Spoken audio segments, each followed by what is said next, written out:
Hello बच्चों, तो कैसे हैं आप। एक बार फिर आपका स्वागत है हमारे यूट्यूब चैनल इन्फिनिटी मैथमेटिक्स में। आज की क्लास में हम पढ़ने वाले हैं बेटा अध्याय 4 द्विघात समीकरण से संबंधित प्रश्नावली 4.1। इस वीडियो में हम 4.1 को पूरा कंप्लीट करेंगे। इससे संबंधित जितने भी क्वेश्चन हैं वो सारे के सारे क्वेश्चन हम इसी वीडियो में कंप्लीट करेंगे। मैं आशा करता हूँ आपने पिछला वीडियो पूरा देखा होगा। जो प्रस्तावना वाला वीडियो हमने डाला है वो आप पूरा पढ़ के आए होंगे। आप पहले प्रस्तावना वाला वीडियो ही पढ़ेंगे, उसके बाद आप इस वीडियो को पढ़ेंगे, ठीक है। जब आपको उसका परिचय क्लियर होगा तो आप इस प्रश्नावली को हल कर पाएंगे। चलिए तो स्टार्ट करते हैं आज की क्लास। बेटा पहला क्वेश्चन है हमारा, जांच कीजिए कि क्या निम्न द्विघात समीकरण है। इसमें हमें जांच करके बताना है क्या ये जो क्वेश्चन हमें दिए हैं क्या ये द्विघात समीकरण है। इन प्रश्नों को हल करने के बाद आप देखेंगे क्या ये जो प्रश्न है क्या वो द्विघात समीकरण है या द्विघात समीकरण के रूप में है। तो पहले हमें पता होना चाहिए कि जो द्विघात समीकरण का मानक रूप था वो क्या होता था। आपको पता है कि द्विघात समीकरण का मानक रूप होता था, हमने कल बताया था आपको कि ax² धन bx धन c बराबर 0 होता है। ये होता है द्विघात समीकरण का रूप।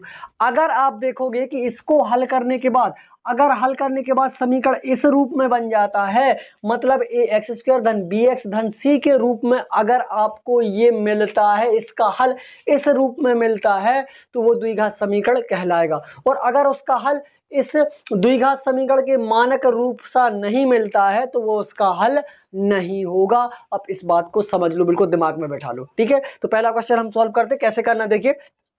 पहले मैं इस क्वेश्चन को हम लिखना है, यहाँ पे लिख लोगे आप हल लिखने के बाद क्या करोगे, इसको उतार लोगे। आप लिखोगे दिया है, क्या लिखना है यहाँ पर बेटा, दिया है मतलब जो क्वेश्चन हमें दिया वो हम यहाँ लिखेंगे। क्या दिया है, x धन 1 के ऊपर 2 की घात बराबर 2 गुणित x ऋण 3। ये हमें क्वेश्चन दिया, उसको हमने लिख लिया है, ठीक है। अब लिखने के बाद क्या करेंगे, हम इसको जो क्वेश्चन हमें बता रहा है, जो प्रश्न हमें बता रहा है उसी रास्ते पे चलना। जैसा जैसा प्रश्न कह रहा है वैसे वैसे करते जाओ और आप मंजिल तक पहुंच जाओगे। जैसे कैसे कह रहा है सर, देखिए समझिए। यहाँ क्या कह रहा है कि सर x धन 1 का वर्ग, तो इसके लिए हमने आपको एक फॉर्मूला पढ़ाया है कि अगर सर a धन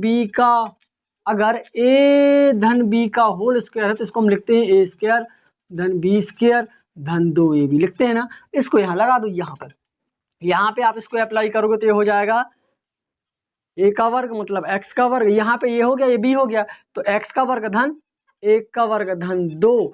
a मतलब क्या हो गया, a मतलब x, a मतलब हो गया हमारा x गुणित b मतलब क्या हो गया 1। इसको माना है हमने a, इसको माना है बेटा हमने b, तो b की जगह क्या रखेंगे 1 बराबर, इसका अंदर गुणा कर लो। 2 का x में गुणा होगा 2x, 2 का 3 में गुणा होगा 2 3 के 6। ये हमारा सॉल्यूशन होगा। और आगे सॉल्व करते हैं इसको, तो x का वर्ग हो जाएगा बेटा x वर्ग, 1 का वर्ग हो जाएगा 1 और 2 का x में गुणा होगा 2x हो जाएगा, 2x का 1 में होगा 2x एकम 2x बराबर हो गया 2x ऋण 6। अब सभी को एक साइड ले जाओ, सबको एक तरफ कर लो, इस सबको एक साइड ले जाओ। चलो इसको एक साइड ले जाएंगे तो क्या बन जाएगा, ये बन जाएगा x² धन 1 धन का 2x था, इस 2x को हम इस साइड लाएंगे, धन के थे तो ऋण के हो जाएंगे। इस 6 को हम इस साइड ले आएंगे तो धन के हो जाएंगे, हो जाएगी नहीं।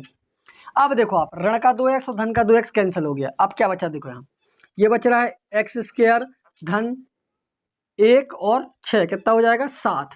सर थोड़ा सा क्या हो गया, c तो मिल गया, b की वैल्यू नहीं मिल रही है, तो इसको आप क्या कर सकते हो, आप लोगों इसको लिख सकते हो कि x² धन 0 इंटू एक्स धन 7 बराबर 0, जो किस रूप का बन गया है, द्विघात समीकरण के मानक रूप का बन गया। देखो ax² धन bx धन c, तो आप लिख लो जो कि ax² धन bx धन c बराबर 0 रूप का है। अतः यह एक द्विघात समीकरण है, ये हमारा आंसर आ गया। बिल्कुल इजी, कोई उसमें डिफिकल्ट वाली बात नहीं है। आपको इस प्रश्न को हल करना है और उसको बस इस रूप का बनाना है। अगर इस रूप में इसका जो समीकरण हमें प्राप्त हो रहा है, अगर वो समीकरण इस रूप का हमें मिल रहा है, द्विघात समीकरण के मानक रूप का अगर हमें मिल रहा है, तो समझ लेना कि ये द्विघात समीकरण है। और 2 की घात में नहीं मिल रहा है मतलब द्विघात समीकरण नहीं है। सीधी सी बात, आप देख लो इसको, 2 की घात में मिल रहा है, क्या मिल रहा है, 2 की घात में मिल रहा है मतलब द्विघात समीकरण है। अब अगला क्वेश्चन देखिए क्या करना। नेक्स्ट क्वेश्चन ये दिया है, हमें करना कैसे है, सेम वही मेथड लगानी जो इस क्वेश्चन में लगाई, वही मेथड यहाँ लगाएंगे, ठीक है। कुछ अलग से नहीं करना है। पहले क्या लिखेंगे, दिया है, दिया में क्या करना है, दिया में सर हम पूरा का पूरा क्वेश्चन लिखते हैं, जो क्वेश्चन दिया हो उस क्वेश्चन को पूरा हम लिखेंगे यहाँ पर। तो x square minus 2x is equal to -2 3 minus x, ये हमने लिख लिया, बिल्कुल टेंशन नहीं। चलिए अब आगे क्या करना है, इसको सॉल्व करते हैं। जिसको तो हम कुछ नहीं करेंगे, तो ये इसको जैसा लिखा था वैसे लिख देंगे एज अ टेस्ट। अब इसका यहाँ गुणा करेंगे 2 का 3 में, इसका अंदर गुणा कर दो आप, 2 3 का 6। सर ऋण कैसे है, ये ऋण का था, ये धन का था। जब ऋण और धन का गुणा होता है तो ऋण का आता है। ये ऋण का, ये ऋण का गुणा होगा तो धन, 2 का x में होगा 2x हो गया, ठीक है। अब इनका गुणा होने के बाद अब आगे देखिए क्या करो, सबका पक्षांतर कर दीजिए, सबको एक साइड यहाँ ले आइए, ठीक है। चलिए सबको ले आते हैं। तो ये हो गया हमारा एक्स स्क्वायर माइनस 2x, इस ऋण के 6 को इस साइड लाएंगे बेटा, धन का 6 हो गया। इस धन के 2x को इस साइड लाएंगे, ऋण का 2x हो गया। इस साइड कुछ नहीं बचा, मतलब क्या बचेगा, 0 बचेगा, ठीक है। चलिए आगे करते हैं। अब कुछ कट रहा है क्या, नहीं, जोड़ दीजिए, कुछ जोड़ा तो एक्स स्क्वायर, ऋण के 2x और ऋण के 2x हो जाएंगे ऋण के 4x, और धन का 6 बराबर का 0। ये बन गया है द्विघात समीकरण के रूप का, एक्स स्क्वायर धन। अब इसको बना लो, आप ऐसे बना सकते हो कि एक्स स्क्वायर धन माइनस का 4x धन 6 बराबर 0, जो कि किस रूप का है, जो कि एक्स स्क्वायर धन bx धन c बराबर 0 के रूप का है, रूप का है। जब ये इस रूप का बन जाता है तो इसे क्या कहते हैं, अतः यह एक द्विघात समीकरण है। सिर्फ इसको 2 की घात में बना लो, और 2 की घात के रूप में बन रहा है, मतलब ये सिद्ध होता है कि एक द्विघात समीकरण है। चलिए इसका स्क्रीनशॉट ले लीजिए, स्क्रीनशॉट लेने के बाद स्टार्ट करेंगे नेक्स्ट क्वेश्चन। चलिए स्क्रीनशॉट ले लीजिए। चलिए अगला क्वेश्चन है बेटा हमारा थर्ड और फोर्थ, ये हमारा थर्ड क्वेश्चन, ये हमारा फोर्थ क्वेश्चन है। इसको भी वैसे ही करना है, जांच करना है कि ये द्विघात समीकरण है कि नहीं। अगर द्विघात समीकरण है तो लिखना है और नहीं है तो नहीं। चलिए चेक कर लेते हैं इसको, द्विघात समीकरण है कि नहीं। पहले क्या करेंगे, पहले तो सर हमने जो शुरुआत में आपको बताया था कि सबको क्या लिखना है, जो क्वेश्चन दिया उसको लिखना, दिया है लिखकर उस क्वेश्चन को आपको यहाँ उतारना है। जो क्वेश्चन दिया हमने लिखा ना, दिया है, अब उस क्वेश्चन को हम यहाँ लिखेंगे, x ऋण 2 x धन 1, अब यहाँ बराबर में क्या दिया, x ऋण 1 और x धन 3। चलिए अब सर यहाँ क्या समझ में आ रहा है, सर यहाँ तो कुछ फॉर्मूला लगने से रहा, तो आप क्या करो, इसका इसमें और इसका इसमें गुणा कर दो। अब क्या करो, इन पदों का आपस में गुणा कर लीजिए, इस पद का इस पद में और इस पद का इस पद में गुणा कर लीजिए, और चेक कर लेंगे कि द्विघात समीकरण है कि नहीं। चलिए तो स्टार्ट करते हैं। पहले x का इसमें गुणा, x का x में गुणा होगा एक्स स्क्वायर हो जाएगा, x का 1 में होगा x से कम x हो जाएगा। अब x का तो दोनों में कर लिया, अब करेंगे 2 का, ऋण 2 का x में होगा तो ऋण के 2x, ऋण 2 का 1 में होगा ऋण 2 एकम 2 हो जाएगा। अब यहाँ ट्राई करते हैं, x का x में गुणा करेंगे x स्क्वायर, x का 3 में गुणा करेंगे 3x, ऋण 1 का x में करेंगे x एकम x हो जाएगा, और ऋण 1 का 3 में करेंगे ऋण 3 एकम 3 हो जाएगा। अब सबको क्या करना है सर ले आइए, सबका पक्षांतर कर देंगे। पक्षांतर में हम क्या करते हैं, जो एक बराबर के इस साइड जितने भी पद है सबको इस साइड ले जाए, इस साइड वाले पदों को इस साइड ले ली, कुछ भी आप कर लेंगे, है ना। तो हम क्या करेंगे, इसको इस साइड लेके आएंगे, ठीक है। चलिए सबको इस साइड लेके आते हैं, एक्स स्क्वायर धन x ऋण 2x ऋण 2, इसको इस साइड लाएंगे, एक्स स्क्वायर को धन के x इस साइड लाएंगे तो हो जाएगा ऋण का x स्क्वायर, इस धन के 3x को इस साइड लाएंगे तो हो जाएगा ऋण का 3x, इस ऋण के x को इस साइड लेके आएंगे हो जाएगा धन का x, इस ऋण के 3 को इस साइड लेके आ जाएंगे धन का 3। इस साइड कुछ नहीं बचा, मतलब सर यहाँ से सब कुछ हम इस साइड लेगा तो क्या बचेगा, यहाँ पर 0 बचेगा, ठीक है। तो यहाँ पे क्या बचा, 0। आ जाइए अब चेक करते क्या क्या कट रहा है और क्या क्या जुड़ रहा है इसमें, है ना। तो देख लेते, कर लेते हैं। एक्स स्क्वायर ये है, ये धन का एक्स स्क्वायर ऋण का एक्स स्क्वायर कट गया, और क्या कुछ और कुछ कट रहा है क्या, चलिए लिख लेते हैं।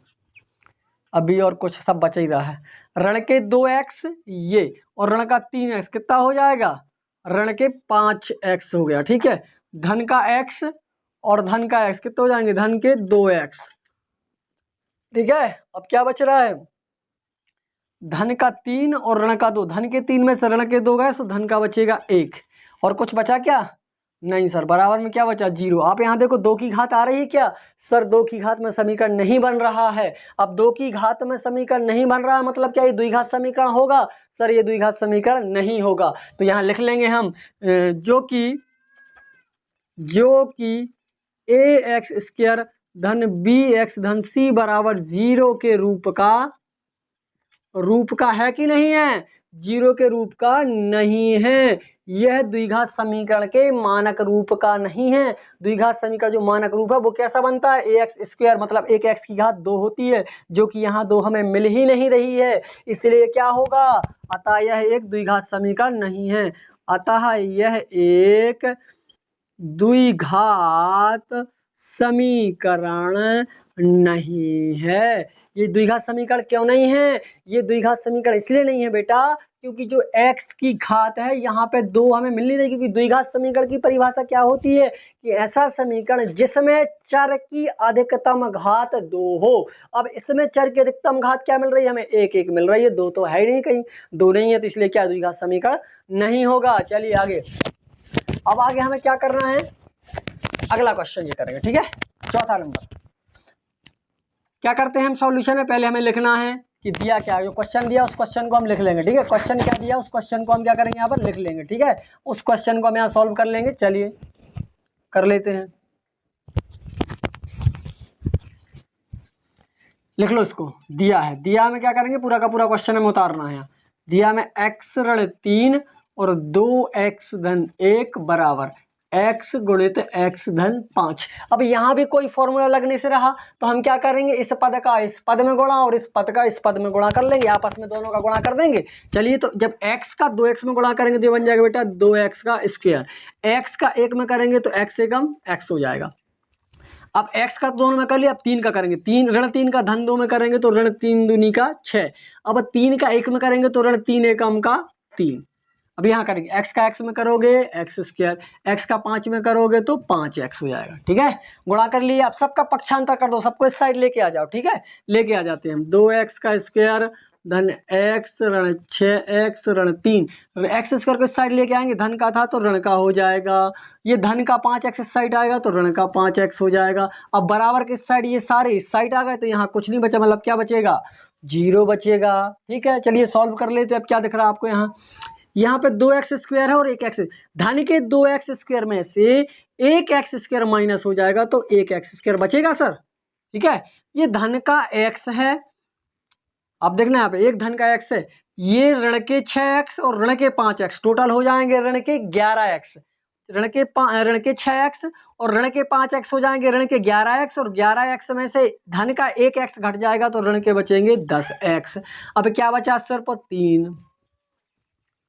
देखो 2 की घात वाला समीकरण बन गया। इसको आप कैसा लिख सकते हो? इसको आप लिख सकते हो या तो करके, या तो ऐसा लिख सकते हो इसको, एक्स स्क्वायर धन ऋण का 10x धन ऋण का 3 बराबर 0, जो बन गया है द्विघात समीकरण के रूप का। आप यहाँ लिख सकते हो जो कि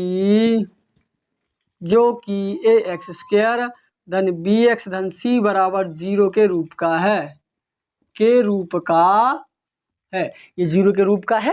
अब जब 0 के रूप का है तो कैसा है ये? इसलिए ये क्या है? अतः यह एक द्विघात समीकरण होगा। अब लिख दें, अतः यह एक द्विघात समीकरण होगा। इसलिए कैसा होगा? द्विघात समीकरण होगा। क्लियर? इन दोनों का स्क्रीनशॉट ले लीजिए। इसके बाद करते हैं बेटा नेक्स्ट क्वेश्चन। चलिए स्क्रीनशॉट ले लीजिए। चलिए क्वेश्चन नंबर 5वां और 6वां इसको हम सॉल्व करते हैं बेटा। 5वां और 6वें में क्या करना है? देखो यहाँ पर क्वेश्चन नंबर 5वां दिया है ये और 6वां दिया है ये। हमें इनका भी द्विघात, हमें पता करना है कि ये द्विघात समीकरण है कि नहीं। तो मेथड सेम रहेगी, वही हल लिखते हैं बेटा। दिया है, ऐसे ही शुरुआत कर रहे हैं ना हम। दिया है, जो कुछ दिया है वो आप यहाँ लिखोगे 2x ऋण 1 और x ऋण 3 बराबर x धन 5 और x ऋण का 1, ये हमने लिख लिया, ठीक है? अब चेक करते हैं आगे। इसका इसमें गुणा करेंगे और इस पद का इसमें गुणा कर लेते हैं, ठीक है? चलिए गुणा कर लेते हैं। 2x का x में होगा तो हो जाएगा बेटा 2x का स्क्वायर, 2x का 3 में होगा तो 2 3 का 6 और x से तो 6x, ऋण 1 का x में होगा ऋण x से कम ऋण x, ऋण 1 का 3 में होगा तो ऋण का ये है, ऋण का ये है तो धन हो जाएगा, 3 एकम 3 हो जाएगा। इसका x का x में गुणा करोगे x स्क्वायर, x का 1 में करोगे ऋण x से कम x, 5 का x में करोगे 5x और 5 का 1 में करोगे 5 एकम का 5 हो जाएगा, ठीक है? अब क्या करना है हमें? अब सबका पक्षांतर इस साइड कर लो जैसे हम करते थे। चलिए 2x स्क्वायर ऋण का 6x ऋण x धन 3, x सर किस साइड ले आएंगे, ऋण का हो जाएगा, ऋण के x को इस साइड लाएंगे धन का हो जाएगा, धन के 5 को इस साइड लाएंगे ऋण का 5x हो जाएगा, ऋण के 5 को इस साइड लाएंगे धन का हो जाएगा, कुछ नहीं बचा, मतलब क्या बचेगा, 0। चलिए देख लेते हैं क्या क्या कट रहा है, इसमें से क्या क्या माइनस हो रहा है, तो कर लेते हैं। देखो धन का 2x² में से ऋण का 1x² कट जाएगा, तो क्या बचेगा, सिर्फ 1x² बचेगा। यहाँ पर ऋण के 6x और ऋण के 5x, 6x और 5x हो जाएंगे 11x। अब इसमें से धन का x और ऋण का x तो कट जाएगा, ऋण के 6x और ऋण के 5x हो जाएंगे, टोटल ऋण के 11x। अब क्या बच रहा है, 3, धन के 3 और धन का 5 कितना हो जाएगा, धन का 8 हो जाएगा, बराबर में क्या बचेगा, 0। ठीक है, 0 बचेगा, कोई प्रॉब्लम नहीं। अब देखो ये बन गया द्विघात समीकरण के रूप का, लिख दो जो कि ax² धन bx धन c बराबर 0 के रूप का है। जब इस रूप का बन जाता है तो उसे हम क्या कहते हैं, जब वह इस रूप का बन जाता है तो वह द्विघात समीकरण कहलाता है। लिख दीजिए यहाँ, अतः यह द्विघात समीकरण है, अतः यह एक द्विघात समीकरण है या द्विघात समीकरण के रूप का है। अगला क्वेश्चन देखिए, ये इसको करना है, इजी है, कोई प्रॉब्लम नहीं, वैसे ही करेंगे। क्या लिखेंगे बेटा, दिया में पूरा क्वेश्चन हमें उतारना है। x² धन का 3x धन 1 बराबर में लिखा बेटा x ऋण 2 के ऊपर 2 की घात। यहाँ पे बस फॉर्मूला लग जाएगा, देखो a ऋण b का फॉर्मूला यहाँ लग जाएगा ये वाला, क्योंकि a ऋण b का होल स्क्वायर बराबर हो जाता है a का स्क्वायर धन b का स्क्वायर ऋण 2ab होता है। इस फॉर्मूले को यहाँ लगा दो, बस लिख दो इसको, जो कहते हैं x² धन 3x धन 1 बराबर x का वर्ग क्या होगा, x वर्ग, फिर क्या लिखा, धन b माना हमने 2 तो 2 का वर्ग ऋण 2, a मतलब x गुणित b मतलब 2, बस हो गया। x² धन 3x धन 1 बराबर, इसको करेंगे तो x² 2 का वर्ग हो जाएगा 4, गुणा कर दो 2 दूनी का 4 और x का x, सबका पक्षांतर इस साइड कर दीजिए, सबको इस साइड लेके आ जाइए आप, कर दें। चलिए x² धन 3x धन 1, x² को इस साइड लेके आएंगे, धन का था तो ऋण का हो जाएगा, धन के 4 को इस साइड लेके आएंगे तो ऋण के 4 हो जाएंगे, ऋण के 4x को इस साइड लाएंगे तो धन के 4x हो जाएंगे। सर यहाँ सब कुछ इस साइड आ गया तो यहाँ कुछ नहीं बचा, मतलब 0 बचेगा, तो अच्छे से यहाँ 0 बना दो ऐसे, ठीक है, 0 बचा। चलो देखो क्या क्या कट रहा है, ये धन के x² ऋण का x² कट गया। अब देखोगे आप धन के 4x और धन के 3x हो जाएंगे धन के 7x, ठीक है। 4 में से ऋण के 4 है, धन का 1 है, तो ऋण के 4 में से धन का 1 घट जाएगा तो ऋण का 3 बचेगा, सॉरी ऋण का 3 बराबर 0। अब यहाँ सर कुछ नहीं बच रहा है, ये 2 की घात में बना ही नहीं है, जो कि आप लिखोगे, जो कि जब नहीं बना तो समीकरण नहीं होगा, जो कि ax² धन bx धन c बराबर 0 के रूप का है कि नहीं, रूप का नहीं है। क्यों, देखो यहाँ 2 की घात तो आई नहीं है, इसलिए समीकरण ax² धन bx धन c मतलब द्विघात समीकरण के मानक रूप का नहीं बन रहा है, इसलिए यह द्विघात समीकरण भी नहीं होगा। लिख लो, अतः यह एक द्विघात समीकरण नहीं है, इसलिए यह एक द्विघात समीकरण नहीं है। क्यों नहीं है, क्योंकि यह द्विघात समीकरण के मानक रूप का नहीं बन रहा है, इसलिए यह एक द्विघात समीकरण नहीं होगा। इसका स्क्रीनशॉट ले लो बेटा, फिर नेक्स्ट क्वेश्चन सॉल्व करते हैं जब तक। चलिए क्वेश्चन नंबर दूसरा है बेटा, क्वेश्चन नंबर दूसरा का पहला क्वेश्चन है, जरा समझिए इसको। क्वेश्चन नंबर दूसरा का पहला क्वेश्चन वो क्या कह रहा है, जरा ध्यान से समझेंगे सभी लोग। क्वेश्चन कह रहा है कि निम्न स्थितियों को द्विघात समीकरण के रूप में निरूपित कीजिए। मतलब ऐसी जो स्थिति बनी है, इस स्थिति को आपको द्विघात समीकरण में परिवर्तित करना है, आपको द्विघात समीकरण के रूप में उस समस्या को निरूपित करना है। तो समस्या क्या दी कि एक आयताकार भूखंड का क्षेत्रफल, एक आयताकार भूखंड दिया हुआ है, उसका क्षेत्रफल कह रहा है, आयताकार मतलब आयत के आकार के जैसे, क्या दिया है, 528 वर्ग मीटर है, क्षेत्र की लंबाई मीटर में, किसमें दी है, मीटर में, चौड़ाई के 2 गुने से 1 अधिक है। भूखंड की लंबाई व चौड़ाई ज्ञात कीजिए। लंबाई और चौड़ाई भी हमें ज्ञात करना है। चलिए कैसे, हम बताते हैं आपको। समीकरण बना दीजिए, आपको वो तो कह रहे समीकरण बनाओ, आप तो हम समीकरण बना देंगे। मान लेते हैं, पता तो हमें कुछ है नहीं, तो हम यहाँ मान के चलेंगे कि लंबाई चौड़ाई क्या रहेगी। माना देखिए आप, यहाँ ये हमारा भूखंड है आयताकार, आयताकार का मतलब बेटा आयत के आकार का होना चाहिए। तो आयत कैसा होता है? आयत होता है भैया जिसके आमने सामने की भुजाएं बराबर होती हैं, ये इसके बराबर और ये वाली भुजा इसके बराबर है। वो कह रहा है कि इस आयताकार भूखंड का क्षेत्रफल, पूरा क्षेत्रफल इसका दिया 528 वर्ग मीटर, 528 वर्ग मीटर दिया हुआ है। ठीक है, अब 528 वर्ग मीटर दिया हुआ है, इसमें देखोगे आप लंबाई और चौड़ाई तो नहीं दी है। अब लंबाई चौड़ाई क्या करना पड़ेगा? हमें मानना पड़ेगा। चलिए तो लंबाई चौड़ाई को हम यहाँ मान लेते हैं। माना कि पहले क्वेश्चन पढ़ लो जरा, क्या कह रहा क्वेश्चन कि एक आयताकार भूखंड का क्षेत्रफल 528, इसका पूरा क्षेत्रफल है 528 वर्ग मीटर। इसकी लंबाई चौड़ाई से, चलिए एक सेकंड, है ना, क्वेश्चन में लिखा है कि क्षेत्र की जो लंबाई है वो चौड़ाई के 2 गुने से अधिक है। तो पहले हम चौड़ाई मान लेंगे। माना कि चौड़ाई क्या है? x है। पता नहीं तो हमने माना कि चौड़ाई क्या है? चौड़ाई x, ठीक है, x मीटर है। अब वो कह रहा है कि लंबाई, देखो जरा लंबाई, अब लंबाई की बात कर लेते तो लंबाई मान लेंगे हम। लंबाई ये कह रहा है कि जो क्षेत्र की लंबाई है वो चौड़ाई के 2 गुने से, तो चौड़ाई x, इसका 2 गुना हो गया 2x, 2 गुने से एक अधिक मतलब इसमें एक जोड़ दो। ये हमारी लंबाई हो गई बेटा और ये चौड़ाई हो गई मीटर में। ठीक है, हो गई ना। अब चलिए फॉर्मूला लगा दिया, आपको पता होगा फॉर्मूला हमने सिखाया आपको कि आयत का क्षेत्रफल बराबर क्या होता है, क्योंकि ये आयताकार है, आप सीधा लगा सकते हो। आयत का क्षेत्रफल बराबर हो जाएगा लंबाई गुणित क्या है, पहले तो यहाँ दिया उसको लिख लो। आयत का क्षेत्रफल कितना दिया है? 528 वर्ग मीटर दिया है। ठीक है, ये दिया है। अब आप क्या कहोगे? आयत के क्षेत्रफल का फॉर्मूला क्या होता है? लंबाई गुणित चौड़ाई होता है, ये आपने पढ़ा होगा। ठीक है, प्रीवियस क्लासों में लंबाई गुणित चौड़ाई, ये होता है आयत का क्षेत्रफल। लंबाई और चौड़ाई बहुत ही सरल होता है। लंबाई और चौड़ाई बराबर हो जाएगा 528 वर्ग मीटर। तो लंबाई कितनी दी है सर? ये दी है, क्या दी है? 2x धन 1 और गुणा में क्या लिखा है? x, बराबर हो जाएगा 528 वर्ग मीटर। चलिए x का इसमें गुणा कर लीजिए, x का 2x में गुणा करेंगे तो 2x का वर्ग धन x एकम x बराबर 528 वर्ग मीटर। अब इसको नहीं भी लगाना कोई दिक्कत नहीं, ठीक है, इसको नहीं भी लगाओगे तो चल जाएगा। अब क्या करेंगे? इसका पक्षांतर कर दो इस साइड, तो ये क्या बन जाएगा? बन जाएगा 2x स्क्वायर धन x ऋण 528 बराबर 0। ये द्विघात समीकरण का रूप बन गया, यही हमारा आंसर हो जाएगा। ठीक है, बिल्कुल इजी था, इसका स्क्रीनशॉट आप ले सकते हो। चलिए स्क्रीनशॉट ले लीजिए। इस क्वेश्चन में हमें क्या बोल रहा है बेटा? द्विघात समीकरण के रूप में बताना था, इसलिए हमने ये द्विघात समीकरण में जमा लिया। ठीक है, देखो आप, ये द्विघात समीकरण के रूप में बन गया, ax स्क्वायर धन bx धन c के रूप में बन गया है, और द्विघात समीकरण के रूप में ही हमें इसको डिनोट करना था। ठीक है, इसका स्क्रीनशॉट ले लीजिए, फिर करेंगे बेटा हम नेक्स्ट क्वेश्चन सॉल्व। चलिए स्क्रीनशॉट ले लीजिए।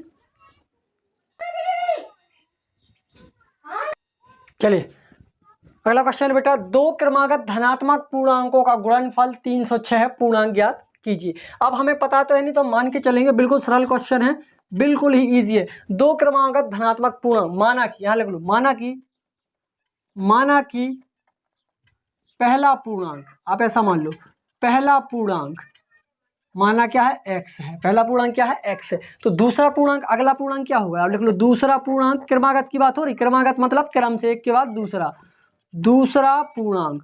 तो दूसरा पूर्णांक क्या होगा? दूसरा पूर्णांक हो जाएगा हमारा x धन 1, ये हमारा दूसरा पूर्णांक हो गया। अब वो क्या कह रहा है? क्वेश्चन के अनुसार, प्रश्नानुसार, प्रश्न क्या कह रहा है जरा समझिए, प्रश्नानुसार। अब जो प्रश्न कह रहा है उस प्रश्न के अनुसार हमें चल रहा। प्रश्न कह रहा है कि धनात्मक पूर्णांकों का गुणनफल, इन दोनों का गुणा, तो किस किस का? पहले का गुणा और दूसरे का गुणा कितना है? ये कह रहा है 306 है, बराबर में लिख दीजिए 306, गुणा कर दीजिए, x का x में करोगे x स्क्वायर, x एकम x बराबर का 306। अब इसको इस साइड ले आओ, पक्षांतर कर दोगे तो x स्क्वायर धन x ऋण 306 बराबर 0, जो कि द्विघात समीकरण का रूप है, और यही हमारा आंसर हो जाएगा। क्योंकि क्वेश्चन यही कह रहा है कि द्विघात समीकरण के रूप में निरूपित करो। निम्नलिखित समस्या को, मतलब इस समस्या को द्विघात समीकरण के रूप में क्या करो? आप निरूपित करो। तो हमने उसका द्विघात समीकरण बना दिया और हमारा हल हो गया।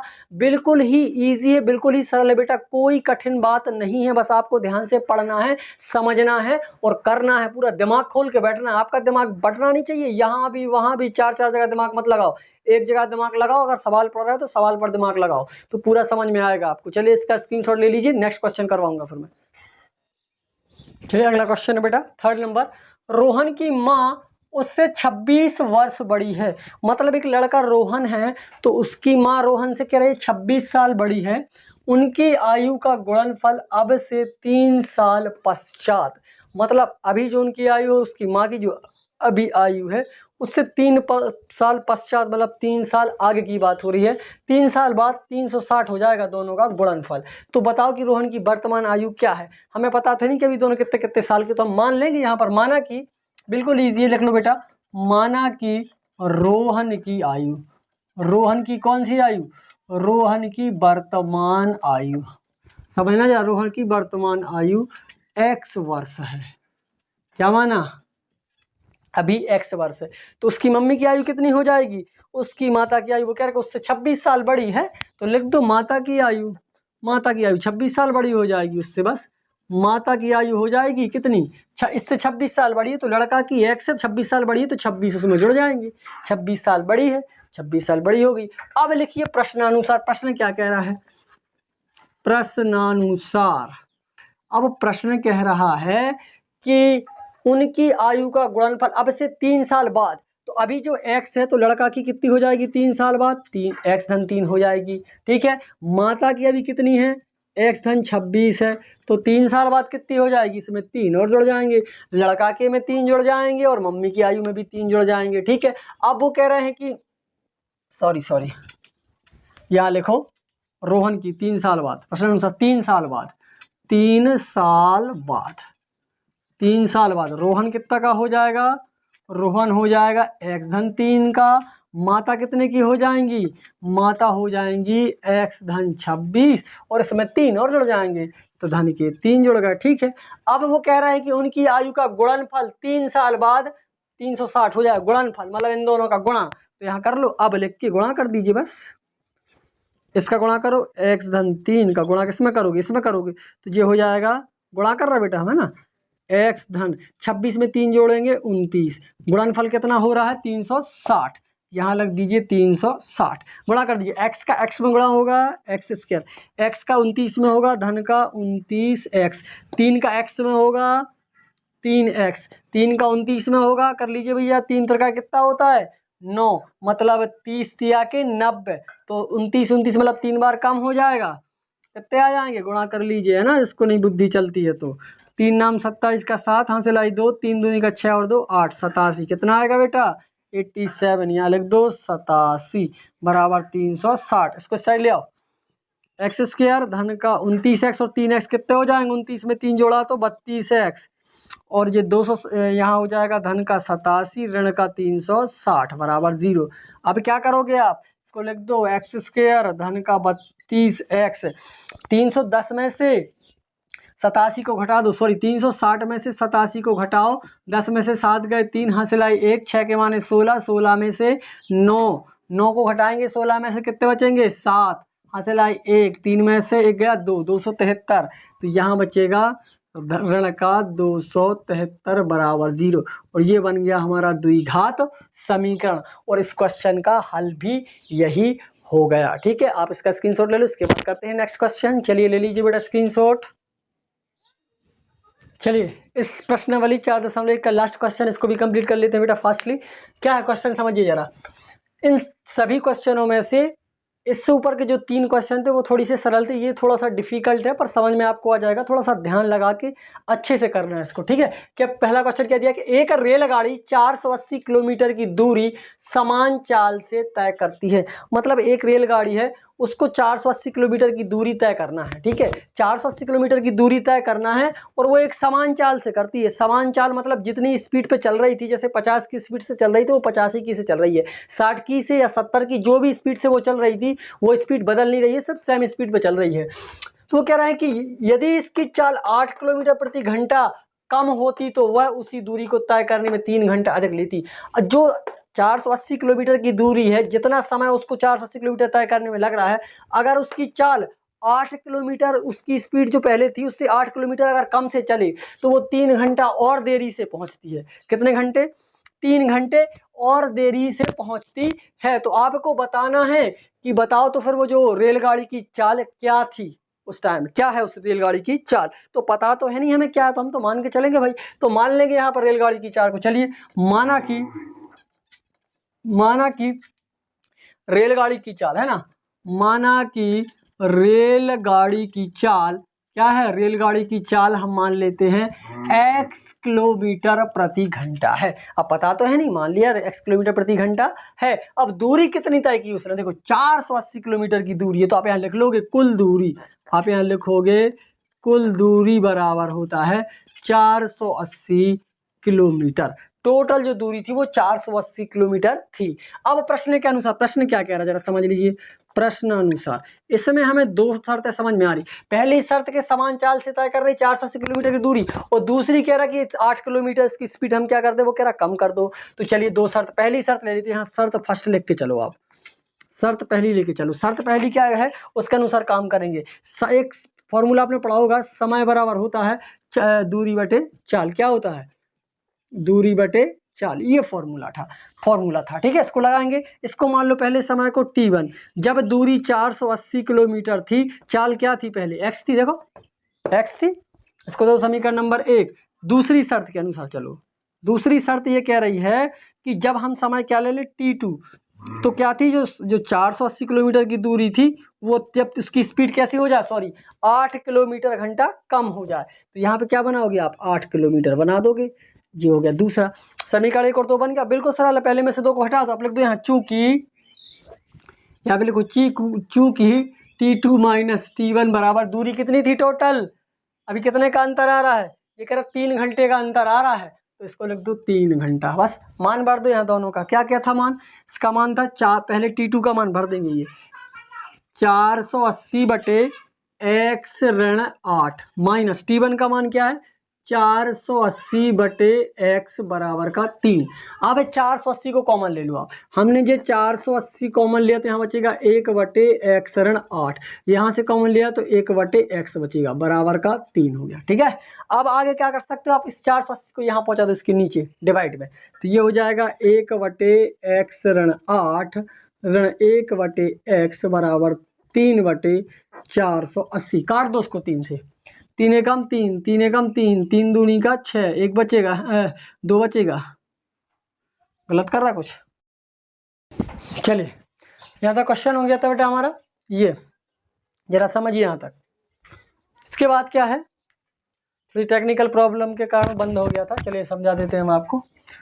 ये हमने यहाँ से 480 को कॉमन लिया, क्या बचेगा 1 बटे 160, यहाँ से 480 निकल गया, 1 बटे 180 1 बटे x बचेगा बेटा। अब क्या करना है, इसको 3 के बटे में ले आए, तो 1 बटे x ऋण 8 ऋण 1 बटे x, ये आ गए यहाँ पर इसके बटे में आ गया। यहाँ 3 से इसको काटोगे तो 160 बचेगा। इसको ज्यों का त्यों लिखा, ये ज्यों का त्यों लिखा, ये भी ज्यों का त्यों लिखा बेटा।